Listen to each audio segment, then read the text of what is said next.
C'est l'attitude, on est avec Julien Schmitt. Bonjour monsieur. Ça va? Ça va bien? Ouais. La forme? Ah ouais, carrément. Équilibré là?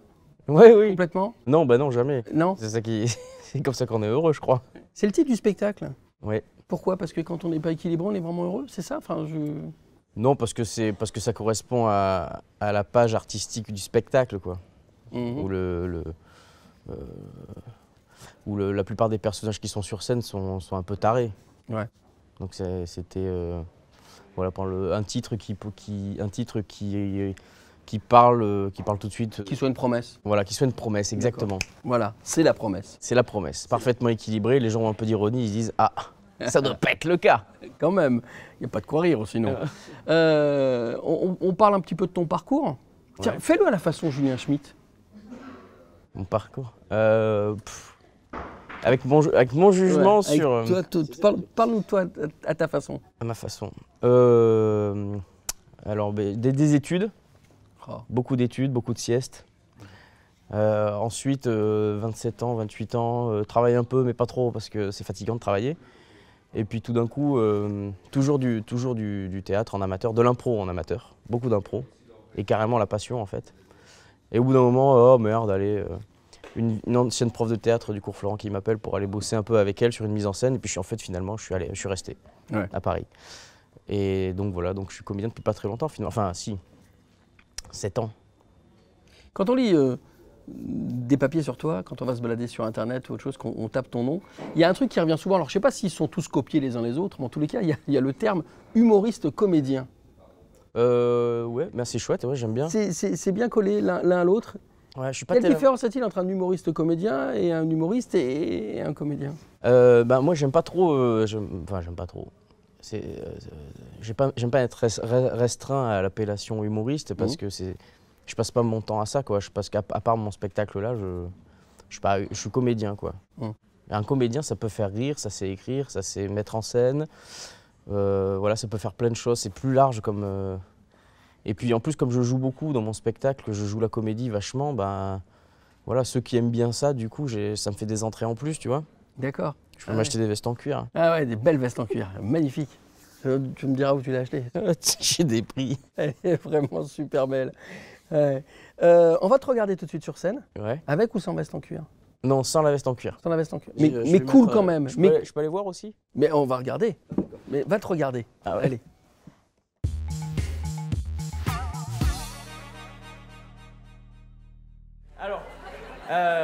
Alors après ça, je me suis vraiment mis à réfléchir, hein, vraiment de ce que je voulais devenir et tout ça. Et je me suis dit, mais qu'est-ce que tu vas faire de ta vie? Businessman? Pour finir à 70 ans en barbotant dans un bain de pognon en tétant mon cigare? À spéculer sur vos retraites en jouant au golf, au country club de Saint-Cloud avec mes amis en pantalon à carreaux qui attendent d'être mis en examen? Marié à une desperate house vieille? Non, je me suis dit, tu veux être comédien, tu vas devenir comédien. Mais comment? Et je me suis rappelé que j'avais un grand-oncle qui était comédien, mon oncle Jean-Henri.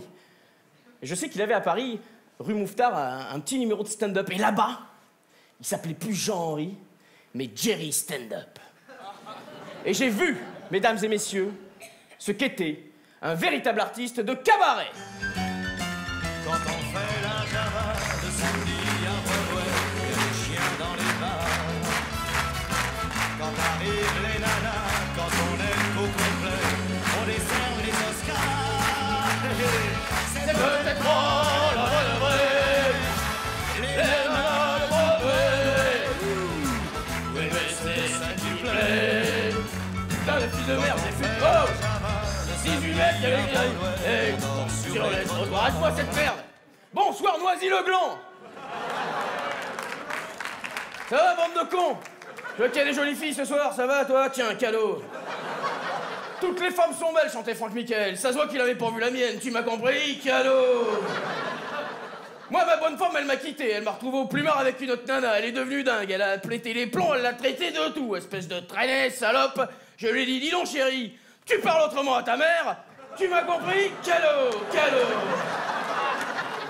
Du coup, je suis allé en boîte de nuit pour m'en trouver une autre. Mais avec des moches. C'était pas une boîte de nuit, c'était une boîte de thon. Tu m'as compris? Cadeau. Non, mais c'est vrai, dans ces endroits-là, les pétasses, elles sont toutes maquillées comme des voitures volées. Le soir, t'en ramènes une, tu crois que tu rentres avec une Porsche, le lendemain, tu te réveilles, t'as une fuego dans ton plumard. Tu m'as compris? Cadeau, cadeau, cadeau. La belle vie. Sans amour, sans argent, sans problème, cadeau. Ça va, chérie, tu veux devenir une star de la chanson? Allez, viens chanter dans mon micro, viens. Est-ce qu'il y a des homosexuels dans la salle ce soir? Il y a des homosexuels. Vous pouvez y aller, les gars, j'ai rien contre les gros pédés. Hein. Moi aussi, il m'arrive de prendre ma température. Tu m'as compris? Cadeau. Viens voir les comédiens, voir les musiciens, voir les magiciens qui arrivent. Cadeau, cadeau, distribution, cadeau, cadeau. Cadeau, cadeau, t'en as pas eu. Lève la main, t'en as pas eu, tiens, pousse-toi, toi. Pousse-toi, attention. Attention, pousse la tête, attention. Pam, cadeau. Attention, je fais que le geste et vous vous dites cadeau. Attention, c'est parti. Tu m'as compris. Est-ce qu'il y a des noirs ce soir dans la salle? Ben ouais, ben souriez les gars, je vous vois pas. Tu m'as compris. Ok, c'est tout pour moi les enfants. Et n'oubliez pas, la classe, ça s'achète pas. Tu l'as ou tu l'as pas. Cadeau.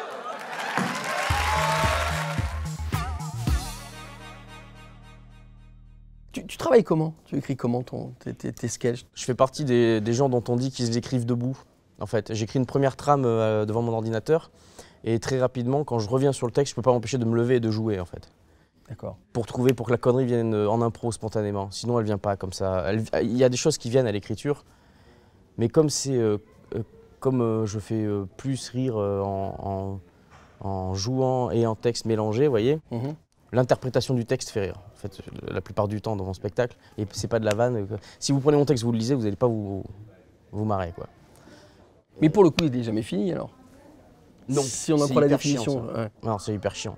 C'est jamais fini parce que à chaque répétition, je rajoute un truc. Ouais. Et si je rajoute des trucs, il faut que j'en enlève d'autres, sinon le spectacle il fait 4 heures. Donc voilà. Mais c'est bien parce que ça amène aussi de la fraîcheur et l'envie de monter sur scène. Quand on a un spectacle d'une heure ou d'une heure et demie et on joue toujours la même chose, bah on a moins envie d'aller s'amuser, quoi. Ouais. Quand on a des petits biscuits, je me mets des petits biscuits. Je me trouve des trucs en impro comme ça et je me dis ah ouais, ce soir je vais jouer ça.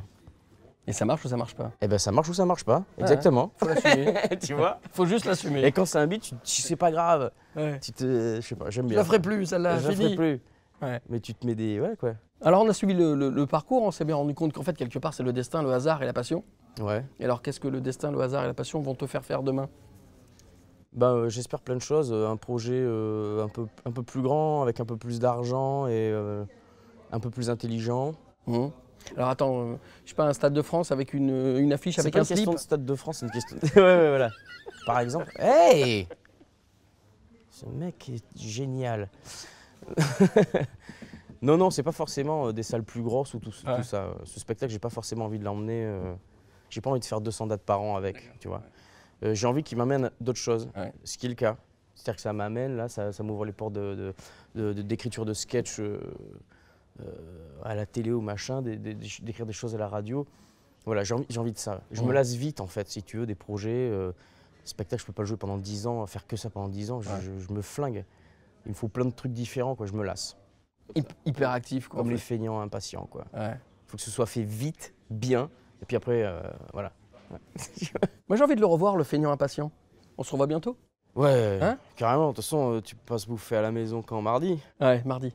Cool. Ah bah, amène des putes. Hein. Ah oui, comme d'hab. Tu vois? C'est ça que je te disais, le verbe, le jeu. Ouais. C'était pas écrit, ça. C'est vrai que ça, c'est de l'impro. Ça, c'était juste... Amène des putes, c'est génial. Bien. Moi, je dis bravo.